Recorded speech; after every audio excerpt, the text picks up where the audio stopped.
তোমাদের আজকে আমি ভূগোলের মানে জিওগ্রাফির কোশ্চেনটা সলভ করে দেখাবো, শর্ট কোশ্চেন, তারপরে শূন্যস্থান, শুদ্ধ অশুদ্ধ। তোমরা একটু দেখো কে কত পেলে, মিলিয়ে নাও। আর আমি যে বড় কোশ্চেন দিয়েছিলাম তার মধ্যে 4টে থেকে 5টা চলে এসছে, অথবা দিয়ে এসছে যেহেতু, কিন্তু 3-4টে কোশ্চেন পুরো হুবহু কমন। তোমরা যদি করে থাকো তো আমার কমেন্ট সেকশনে জানিও কেমন হলো তোমাদের পরীক্ষা।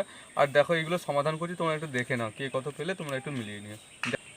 দেখো তাহলে প্রথমের কোশ্চেন কী আছে, হিমালয়ের একটি সরলবর্গীয় উদ্ভিদের উদাহরণ কী হলো না পাইন। নিম্নলিখিতগুলির মধ্যে সিলেট সোর্স চিহ্নিত করে কে না রাগী। ভারতের প্রথম কাপড়ের কল স্থাপিত হয় কোথায়, ঘুষুরি। কলকাতা ও দিল্লিকে সংযোগকারী জাতীয় সড়কপথটি কি, NH2, মানে NH দিয়ে হাইফেন দিয়ে 2। তারপরে ভারতের উপগ্রহ চিত্র প্রকাশ করে কে না ইসরো। যে প্রক্রিয়ায় মাটি ও শিলাস্তর অভিকর্ষের টানে উচ্চভূমির ঢাল বরাবর নিচে নেমে আসে তাকে কী বলা হয় না পুঞ্চিত ক্ষয়। পুঞ্জিত ক্ষয়। পাখির পায়ের মতো বদ্বীপ দেখা যায় যে নদীর মোহনা, সেটা হচ্ছে মিসিসিপি, মিসৌরি। ঠিক আছে।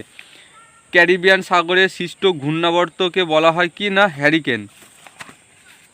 অধঃক্ষেপণের একটি উদাহরণ হলো স্লিট। দক্ষিণ গোলার্ধে সমুদ্র স্রোত বাম দিকে বিক্ষিপ্ত হয় কারণ পৃথিবীর আবর্তন। বর্ষাকালে ভরা কোটালের সময় সমুদ্রের জল প্রবল বেগে নদীর মোহনা দিয়ে ভিতরে প্রবেশ করে তাকে কি বলে না বান ডাকা। নিম্নলিখিতগুলির মধ্যে পরিবেশে সর্বাধিক ক্ষতিকারক দূষক হলো পলিথিন। পলিথিন পচে না কখনো। আয়তন অনুসারে ভারতের ক্ষুদ্রতম কেন্দ্রশাসিত অঞ্চল হলো লাক্ষাদ্বীপ। দিহং, দিবং ও লোহিত নদীর মিলিত প্রবাহের নাম হচ্ছে ব্রহ্মপুত্র। এবার যে শুদ্ধ হলে সু আর অশুদ্ধ হলে অ। বলছে সিমেন্ট কারখানা থেকে উৎপাদিত বর্জ্য পদার্থ বায়ু দূষণ ঘটায়, এটা হচ্ছে শুদ্ধ হবে, এটা হবে শুদ্ধ। হিমালয়ের পাদদেশ অঞ্চলে নুড়ি, বালি ও পলিঘটিত সমভূমি অঞ্চল বেড নামে পরিচিত, এটা হবে অশুদ্ধ। ভূবৈচিত্র্য সূচক মানচিত্রে ভূমিভাগের দূরত্ব ও মানচিত্রের দূরত্বের অনুপাত স্কেল দ্বারা নির্দেশিত হয়, এটা হবে শুদ্ধ। মরু অঞ্চলে বায়ু ও জলের মিলিত কার্যের ফলে সৃষ্ট অস্থায়ী হ্রদগুলিকে প্লায়া বলে, এটা হবে শুদ্ধ, এটা হবে শুদ্ধ। তারপরে উল্কাপিণ্ড স্ট্র্যাটোস্ফিয়ার স্তরে পুড়ে ছাই হয়, এটা হচ্ছে অশুদ্ধ। ভূপৃষ্ঠ সংলগ্ন বায়ুস্তর প্রধানত উত্তপ্ত হয় বিকিরণ পদ্ধতির সাহায্যে, এটা হচ্ছে শুদ্ধ। বলছে শুল্ক ও কৃষ্ণপক্ষের অষ্টমী তিথিতে সমুদ্রের ভরা কোটাল দেখা যায়, এটা হচ্ছে অশুদ্ধ। এবার বলছে 2-এর দাগেগুলো 2.2 শূন্যস্থান। পারমাণবিক শক্তি উৎপাদন কেন্দ্র থেকে নির্গত বর্জ্যকে কী বলে, তেজস্ক্রিয় বর্জ্য। গ্রীষ্মকালে উত্তর পশ্চিম ভারতে ধূলিঝড় আঁধি নামে পরিচিত। উপগ্রহ চিত্রের ক্ষুদ্রতম এককের নাম কি, পিক্সেল। বায়ুর চাপ পরিমাপ করা হয় ব্যারোমিটার যন্ত্রের সাহায্যে। চন্দ্র থেকে পৃথিবীর দূরত্ব যখন 3.56 লক্ষ কিমি হয় তখন তাকে কী বলে না পেরিজি বলা হয়, স্থানটাকে পেরিজি বলা হয়। যে প্রাকৃতিক প্রক্রিয়ার মাধ্যমে ভূপৃষ্ঠের উপরিভাগে ভূমিরূপের বিবর্তন ও পরিবর্তন ঘটে সেটা হচ্ছে বহির্জাত প্রক্রিয়া, এটা লিখলেও হবে।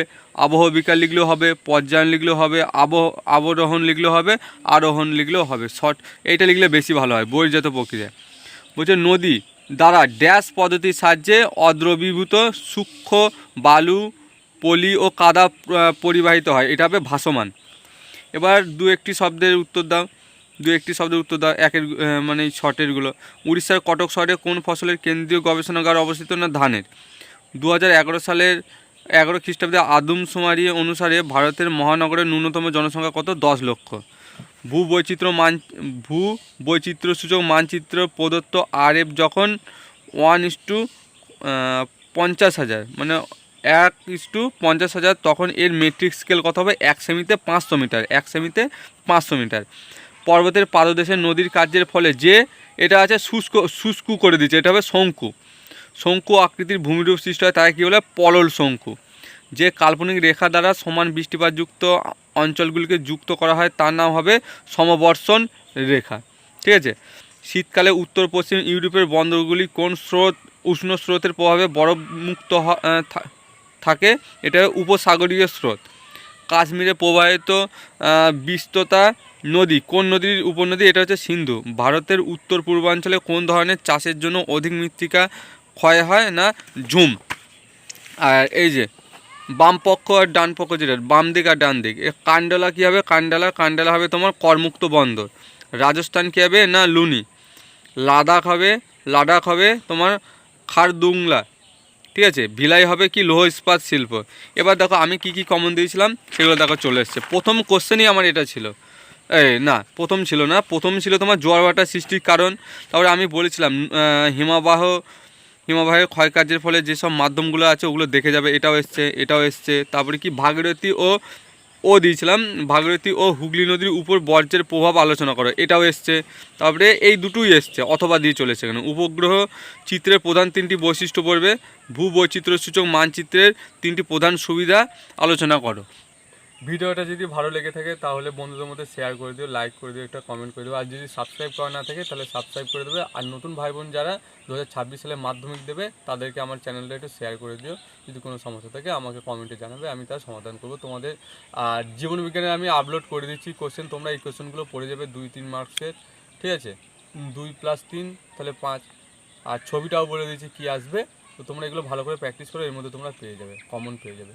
ভালো হোক তোমাদের পরীক্ষা, ভালো থাকো।